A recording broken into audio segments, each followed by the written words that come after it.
कि मरने के बाद मुर्दा अपने घर वालों को कितने साल तक याद करता रहता है और रोता रहता है। हमारी आपसे रिक्वेस्ट है कि इस हकीकत को जानने के लिए इस वीडियो को आखिर तक जरूर देखिएगा। मेरे दोस्तों, हम में से हर एक ये जानता है कि ये दुनिया की जिंदगी बस थोड़ी सी है। एक न एक दिन हम में से हर एक को मरना है और इस खत्म होने वाली दुनिया को छोड़कर अपने असली ठिकाना आखिरत की तरफ जाना है। और मौत एक ऐसा दरवाजा है जिसमें से हर एक को गुजरना है, चाहे वो बच्चा हो, जवान हो या बूढ़ा हो, हर एक को मौत के दरवाजे में से गुजरना है। जिस तरह के अल्लाह तबारक व तआला कुरान पाक में इरशाद फरमाता है, कुल्लू नफ्सीन जायक़तुल मौत, कि हर जानदार को मौत का मजा चखना है। यानी हर वो चीज जिसके अंदर जान है उसको एक ना एक दिन मरना है।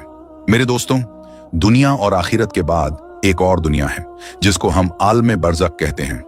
मरने के बाद और कयामत से पहले तमाम जिन्हों इंसान की रूहों को अपने अमाल के हिसाब से इसमें रहना होता है। और रूह कहीं भी हो, जिस्म के साथ उसका कनेक्शन रहता है। कब्र पर आने वालों को वो पहचानती है। और ये कहना कि फलां की रूह फलां के अंदर चली गई या इसने दोबारा जन्म लिया, ये अकीदा कुरान और सुन्नत के खिलाफ है। हदीस शरीफ में आता है कि जब मुसलमान मरता है तो उसके रास्ते खोल दिए जाते हैं कि जहां चाहे वो चला जाए। और हजरत सईद बिन मुसैयब रदियल्लाहु ताला अन्हो से मरवी है कि हजरत सलमान फारसी अब्दुल्लाह बिन सलाम रदियल्लाहु ताला अन्हो जब हम आपस में मिले तो एक दूसरे से कहा कि अगर हम तीनों में से पहले कोई इंतकाल करता है तो बताना कि मौत के बाद उसके साथ क्या मामला हुआ। कहा, क्या जिंदे और मुर्दा भी मिलते हैं?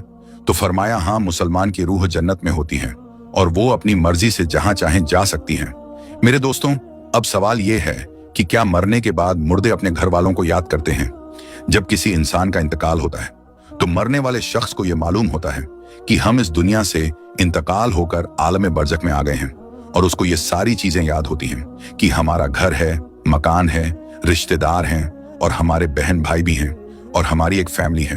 और यहां तक कि जब इस मुर्दे की रूह निकल जाती है और उसको दफनाया जा रहा होता है तो फिर उस वक्त वो मुर्दा अपनी आंखों से सारी चीजें देख भी रहा होता है। यानी कि उसकी रूह तमाम चीजों को देख रही होती है और उसको पता होता है कि अब हमें कफन पहनाया जा रहा है और अब हमारे जनाजे को उठाया जा रहा है। लिहाजा नेक बंदे के जनाजे को लोग उठाते हैं तो वो कहता है, ऐ लोगों, जल्दी मुझे लेकर कब्रिस्तान की तरफ चलो और बहुत जल्द मुझे मेरे असली ठिकाने यानी कब्र के अंदर पहुंचा दो। क्योंकि उसको मौत पर ही पता चल जाता है कि उसके साथ आगे क्या होने वाला है। यानी आगे आने वाली जो मंजिलें हैं वो अच्छे हैं या मुश्किल हैं, सख्त हैं या आसान, उसको पहले से पता चल जाता है। क्योंकि रूह निकलते वक्त की जो तकलीफ होती है उसी से मरने वाले को यह अंदाजा हो जाता है और उसको ये मालूम हो जाता है कि उसका आगे क्या अंजाम होने वाला है।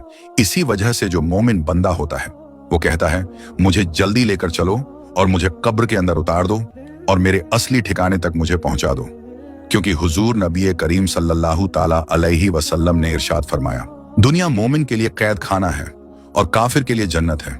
मेरे दोस्तों, जब गुनाहगार और बेनमाजी इंसान की मौत होती है तो वो चिल्ला चिल्ला कर ये कहने की कोशिश करता है कि ऐ लोगों, तुम मुझे कहां लेकर जा रहे हो?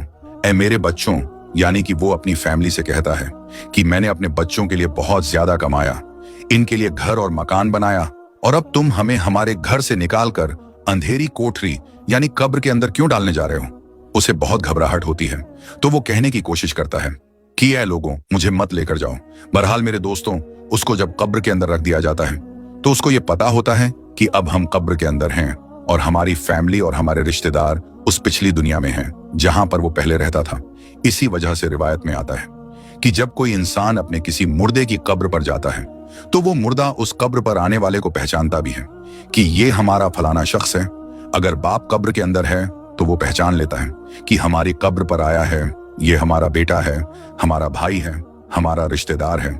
जिस तरह के हजरत अबू हुरैरा रदियल्लाहु ताला अन्हु से मरवी है कि नबी करीम सल्लल्लाहु ताला अलैहि वसल्लम ने इरशाद फरमाया कि तुम में से जब कोई शख्स अपने भाई की कब्र पर या फिर उस शख्स की कब्र के पास से गुजरता है जिसको वो दुनिया के अंदर जानता था और वो उसको सलाम कहता है तो वो उसका सलाम सुनता भी है और उसके सलाम का जवाब भी देता है और वो कब्र पर आने वाले को पहचानता भी है। और अगर कब्र पर उसका कोई प्यारा रिश्तेदार जाता है तो कब्र वाले को बहुत ज्यादा खुशी होती है।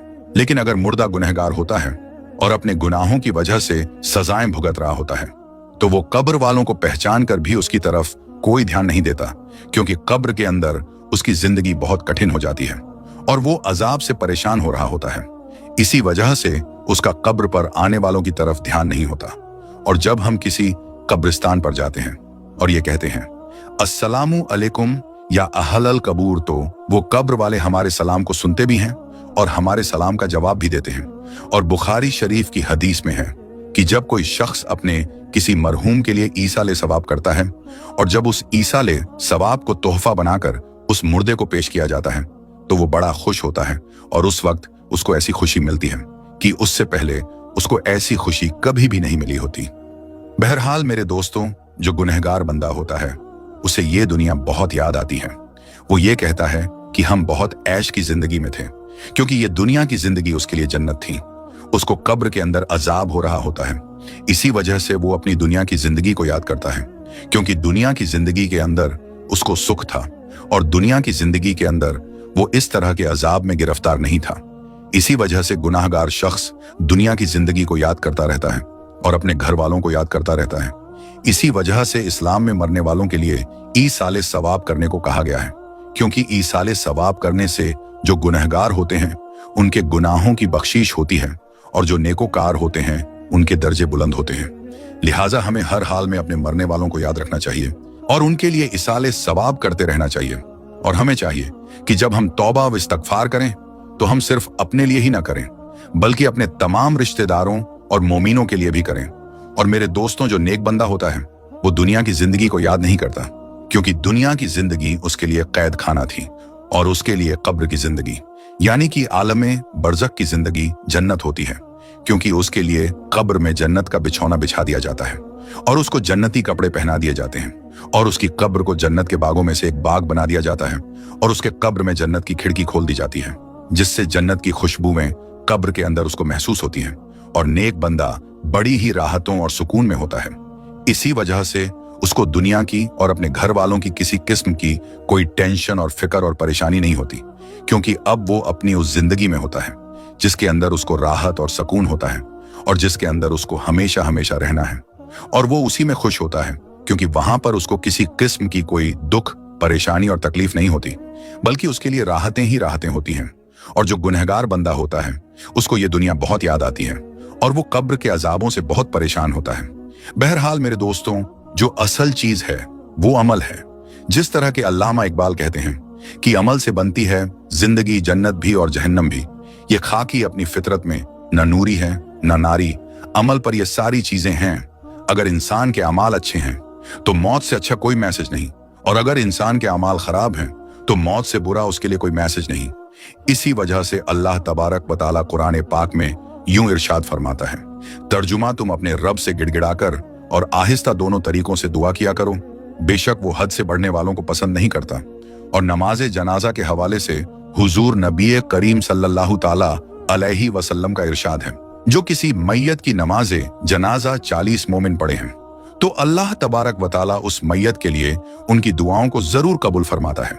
दूसरी रिवायत में है कि आप सल्लल्लाहु ताला अलैहि वसल्लम का इरशाद है, जिस मैयत की नमाजे जनाजा 100 मुसलमान पढ़े और उसके लिए दुआ करें तो उनकी दुआ अल्लाह ताला कबूल फरमाता है।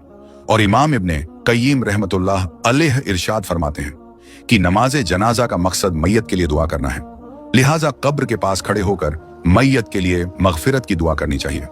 जिस तरह के हजरत अब्दुल्लाह बिन उमर रदियल्लाहु ताला अन्हु से रिवायत है कि नबी करीम सल्लल्लाहु ताला अलैहि वसल्लम जब मैयत को कब्र में रखते तो फरमाते बिस्मिल्लाहि व अला सुन्नती रसूलिल्लाहि सल्लल्लाहु ताला अलैहि वसल्लम, यानी कि अल्लाह तबारक व ताला के नाम से और रसूल अकरम सल्लल्लाहु ताला अलैहि वसल्लम के तरीके पर। और हजरत उस्मान बिन अफ़्फ़ान रदियल्लाहु ताला अन्हु की रिवायत है, वो कहते हैं कि जब रसूलुल्लाह सल्लल्लाहु ताला अलैहि वसल्लम मैयत को दफनाकर फारिग होते तो कब्र पर खड़े होकर फरमाते अपने भाई के लिए मगफिरत की दुआ करो, इसीलिए कि अभी इससे सवाल किए जाएंगे। अल्लाह तबारक व तआला से दुआ है कि अल्लाह तबारक व तआला हमें नेक अमाल करने और गुनाहों से बचने की तौफीक अता फरमाए, और अल्लाह तबारक व तआला हमें अपनी तमाम मरहुमीन और तमाम मुस्लिमीन, मुस्लिमात, मोमिनीन, मोमिनात के लिए ज्यादा से ज्यादा ईसाले सवाब करने और उनके लिए मगफिरत की दुआ करने की तौफीक अता फरमाए। आमीन या रब्बुल आलमीन। तो मेरे दोस्तों, ये हमारी आज की वीडियो आप सबको कैसी लगी आप हमें कमेंट बॉक्स में जरूर बताएं, और अपने दोस्तों और रिश्तेदारों में इस वीडियो को जरूर शेयर करें। तो मेरे दोस्तों, आज के लिए बस इतना ही। हम मिलते हैं फिर किसी नई और अच्छी वीडियो के साथ। तब तक के लिए अस्सलामु अलैकुम, अल्लाह हाफिज।